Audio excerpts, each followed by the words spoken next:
Hello दोस्तों, कैसे हो आप सब। स्वागत है एक बार पुनः आप सभी का हमारे अपने YouTube channel Shiv coaching classes पर। दोस्तों आज की इस वीडियो में हम डिस्कस करेंगे क्लास 12 बायोलॉजी एनसीईआरटी चैप्टर 11 में दोस्तों हमारा आज का जो टॉपिक है वो क्या है दोस्तों, जीन क्लोनिंग। ठीक है, तो जीन क्लोनिंग में देखिए दोस्तों क्या होता है बेसिकली, इसकी यदि हम डिफिनेशन देखें तो जीन क्लोनिंग होती क्या है। देखिए, एक विशिष्ट जीन के अनेक प्रतिकृति तैयार करने की विधि ही जीन क्लोनिंग कहलाती है। ठीक है, मान लीजिए हमारे पास कोई जीन है और उस जीन से हम उस जीन के अनेक प्रतिकृति यानी अनेक प्रिंट उसके यदि हम तैयार कर लेते हैं तो अनेक प्रिंट यानी अनेक प्रतिकृति उसकी तैयार करने की यानी उसकी कॉपी जो है, कई सारी कॉपी उसकी तैयार करने की जो विधि होती है इसी को हम जीन क्लोनिंग कहते हैं। ठीक है, तो जीन क्लोनिंग ठीक है दोस्तों क्या है कि एक विशिष्ट जीन के अनेक प्रतिकृति या कॉपियां को तैयार करने की जो विधि होती है वो जीन क्लोनिंग कहलाती है।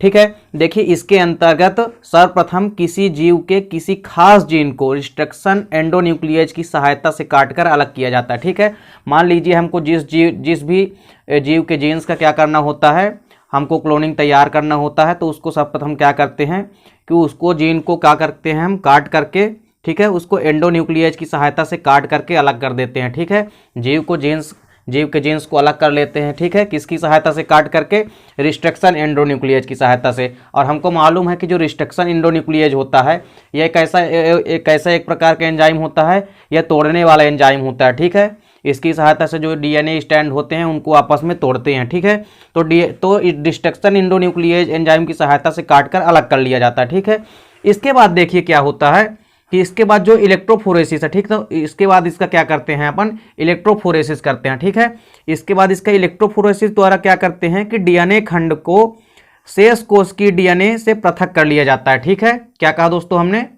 तो क्या कहा दोस्तों हमने कि इसके बाद क्या करते हैं कि इलेक्ट्रोफोरेसिस के थ्रू हम क्या करते हैं कि इस विधि में जो डीएनए होता है तो डीएनए खंड को हम शेष कोशिकीय डीएनए से, ठीक है, यानी बाकी जो कोशिकाओं में डीएनए है तो उस कोशिकीय के डीएनए से इसको हम पृथक कर लेते हैं। ठीक है, अब इस जीन को बहुप्रतिलिपि तैयार करने के लिए दो विधियों का उपयोग किया जाता है। ठीक है, अब देखिए इसमें बेसिकली होता क्या है कि इसमें अब इस हम डीएनए यानी डीएनए के जीन्स से यदि हमको कई सारी प्रतिलिपि तैयार करना है तो इसके लिए हम दो विधियों का उपयोग करते हैं। ठीक है, इसके लिए दो प्रोसेस है। ठीक है, देखिए ये जो पहली प्रोसेस होती है वो होती है हमारी पॉलीमरेज श्रृंखला रिएक्शन। ठीक है, इसको हम पॉलीमरेज चेन रिएक्शन या पॉलीमरेज श्रृंखला रिएक्शन या इसको शॉर्ट में हम पीसीआर कहते हैं। ठीक है, तो देखिए पीसीआर भी बेसिकली आप समझ लीजिए क्योंकि पेपर में अक्सर पूछा जाता है पीसीआर को समझाइए। ठीक है, तो आप अलग से ना समझ के पीसीआर को यहीं पे आप देखिए पीसीआर बेसिकली होता क्या है। तो इसमें अपन क्या कहते हैं कि देखिए यह जीन्स की संख्या बढ़ाने के लिए एक अत्यंत उपयोगी एवं सरल एवं उपयोगी प्रक्रिया है। ठीक है, यानी जो पॉलीमरेज चेन रिएक्शन है या पॉलीमरेज श्रृंखला अभिक्रिया है, इसके थ्रू अपन क्या करते हैं कि जीन्स की संख्या बढ़ाने के लिए यह एक अत्यंत सरल एवं उपयोगी प्रक्रिया, यानी इसके माध्यम से हम मान लीजिए हमारे पास एक जीन्स है तो इसके थ्रू हम एक से कई सारी जीन्स आपस में बना सकते हैं। ठीक है, या उसकी हम कॉपी को तैयार कर सकते हैं कई सारी। अब देखिए इसमें क्या होता है कि इसमें जो डीएनए अणु होता है तो डीएनए अणु की डीनेचुरेशन तथा रीनेचुरेशन क्षमता को, ठीक है, देखिए डीनेचुरेशन का मतलब क्या होता है कि डीएनए के खंडों का आपस में टूटना, ठीक है ना, और रीनेचुरेशन का मतलब होता है कि डीएनए के खंडों का आपस में जुड़ना।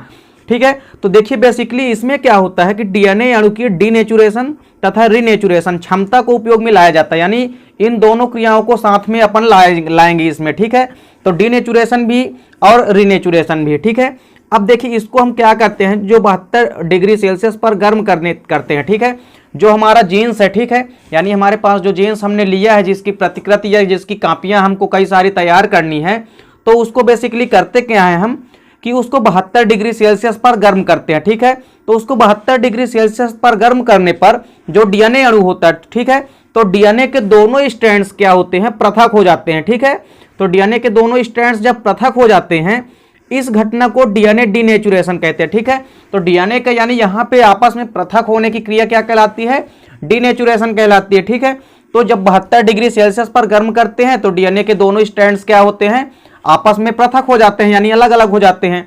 इस घटना को अपन डीनेचुरेशन कहते हैं।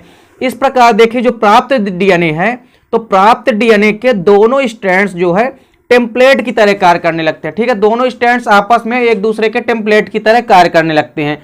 अब क्या होता है इसमें जो टेक पॉलीमरेज होता है, ठीक है, तो टेक पॉलीमरेज जो एंजाइम होता है इसकी उपस्थिति में डीएनए का द्विगुणित होता है। ठीक है, यानी टेक पॉलीमरेज क्या करता है कि डीएनए अणु को आपस में क्या करता है, जोड़ता है, तो द्विगुणित करता है। ठीक है, यह एंजाइम जो होता है, जो हमारा टेक पॉलीमरेज एंजाइम होता है, तो यह थर्मस एक्वेटिकस नामक एक थर्मोफिलस जीवाणु से प्राप्त होता है। ठीक है, क्या कहा दोस्तों हमने, यह जो हमारा एंजाइम होता है, कौन सा एंजाइम, टेक पॉलीमरेज एंजाइम होता है, यह बेसिकली एक्वेटिकस नामक एक थर्मोफिलस जीवाणु से प्राप्त किया जाता है। और ये जो टेक पॉलीमरेज होता है, इसकी उपस्थिति में बेसिकली डीएनए का क्या होता है, द्विगुणन होता है। ठीक है, तो ये आपको समझ में आ गया होगा।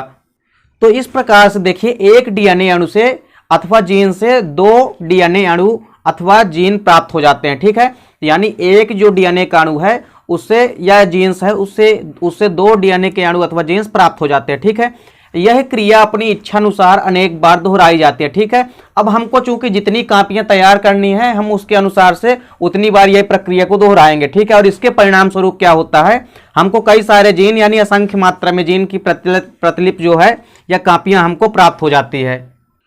तो इस प्रकार से जो पॉलीमरेज श्रृंखला अभिक्रिया होती है, उसके माध्यम से हम जीन की कई सारी आपस में यहाँ पे प्रतिकृति या प्रतिलिपि या कापियां हम प्राप्त कर लेते हैं। ठीक है, इसके बाद देखिए जो दूसरी विधीय प्रोसेस होती है वो होती है डीएनए पुनर्योजन तकनीक। ठीक है, तो देखिए डीएनए पुनर्योजन तकनीक के माध्यम से भी हम जीन की कई सारी प्रतिकृति या कापियां या प्रतिलिपियां प्राप्त कर सकते हैं। ठीक है, अब देखिए यहाँ पे जो डीएनए पुनर्योजन तकनीक है, इसके माध्यम से हम कैसे कई सारे जीन की क्लोनिंग होगी।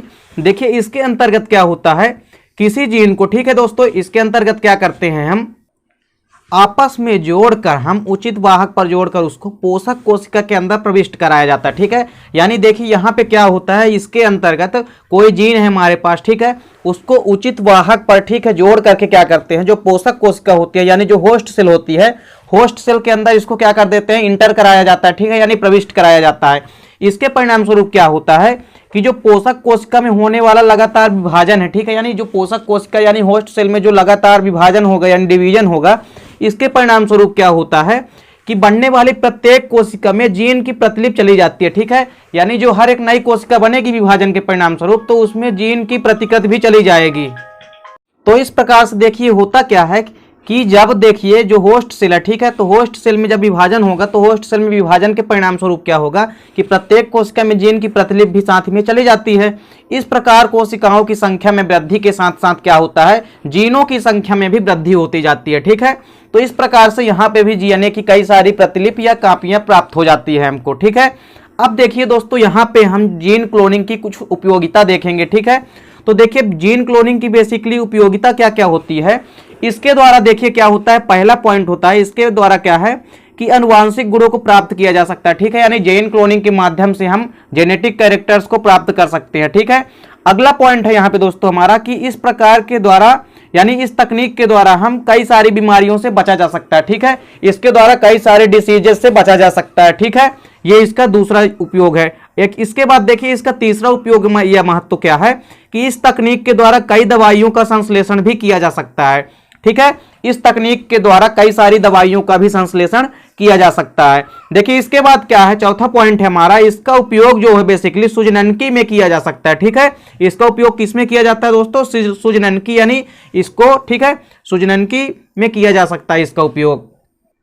तो यूजेनिक्स यानी सुजननकी में भी इसका उपयोग किया जा सकता है। तो इस प्रकार से दोस्तों उम्मीद करता हूं कि आपको जीन क्लोनिंग की उपयोगिता भी समझ में आ गई होगी। देखिए जीन क्लोनिंग होती क्या है बेसिकली, और इसकी जो उपयोगिता है ये पेपर में अक्सर पूछी जाती है। और देखिए ये जो जीन क्लोनिंग है ये पेपर में अक्सर 5 नंबर के क्वेश्चन में यानी लॉन्ग आंसर में पूछे जाएंगे।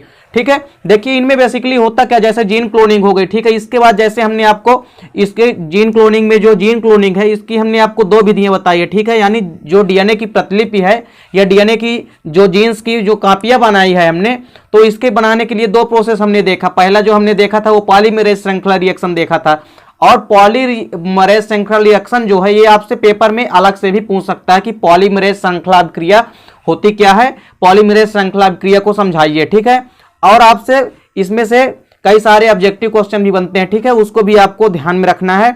देखिए जो जीन क्लोनिंग की उपयोगिता है, साथ ही साथ जो डीएनए पुनर्योजन तकनीक है, इसको 60 क्वेश्चन में भी आपसे पूछा जा सकता है। जीन क्लोनिंग की उपयोगिता क्या होती है, ये 2 नंबर के क्वेश्चन से पूछे जाएंगे, या कि 5 नंबर के क्वेश्चन में यदि आता है आपसे तो आपसे दोनों प्रोसेस पूछेगा या दोनों विधि भी पूछेगा कि पॉलीमरेज श्रृंखला रिएक्शन से हम जीन क्लोनिंग कैसे करते हैं या जीन की प्रतिलिपि कैसे हम प्राप्त करते हैं। तो उम्मीद करता हूं दोस्तों कि वीडियो आपको समझ में आ गई होगी। दोस्तों यदि वीडियो आपको अच्छी लगे तो लाइक और कमेंट कीजिए, साथ ही साथ दोस्तों के बीच शेयर कीजिए। मिलते हैं दोस्तों नेक्स्ट वीडियो में, तब तक के लिए जय हिंद, वंदे मातरम।